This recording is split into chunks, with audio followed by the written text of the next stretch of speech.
Mental Mill enables artists and other professionals to develop, test and maintain shaders and complex shaders crafts for hardware and software rendering. Through an intuitive graphic user interface with real-time visual feedback, without the need for programming skills, software companies can incorporate parts or all of Mental Mill in the form of software libraries into their own digital content creation and design products. Shaders are automatically generated in the MetaSL language and can be modified easily. Mental Images design MetaSL to compass the expressive power of all current and future shading language and shading language standard. Complex cooperating shader graphs can be encapsulated into phenomena. MetaSL shaders and phenomena are valuable and future-proof assets. They do not need to be re-authored for different target platforms. The built-in proprietary Mental Mill compiler technology generates abstract syntax-free representation of shaders.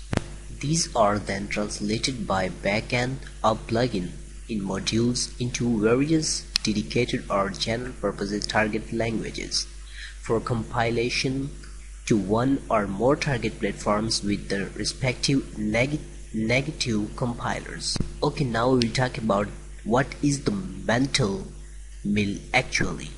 Mental Mill is an innovative and new approach to shader creation which allows users to concentrate their efforts on realizing images.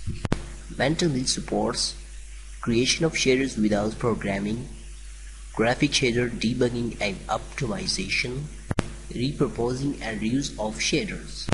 Mental Mill is a component software or application that is made to integrate or work with 3D software.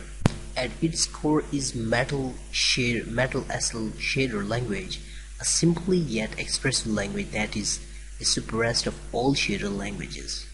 This enables shader creation via a graphical user interface with a real-time feedback and creates shaders, metanodes and phenomena that are the platform or environment agnostic and or future-proof. Artists and programmers who write shaders for video games, visual effects, feature animation, design visualization, etc. face many more challenging than the creative aspects of producing them. Shading languages tend to be technical and the resulting shader code difficult to analyze. Moreover, shaders typically depend on a particular shading language and platform, which means that work cannot be used in other contexts. Part of Mental Mill has a plugin frontend for parsers of their languages and plugin backend to support any target platform. In fact, the GUI eliminates the need to work directly with code. Shader writers can use it to create, debug and optimize shaders. So that was the Mental Mill in 3ds Max 2010.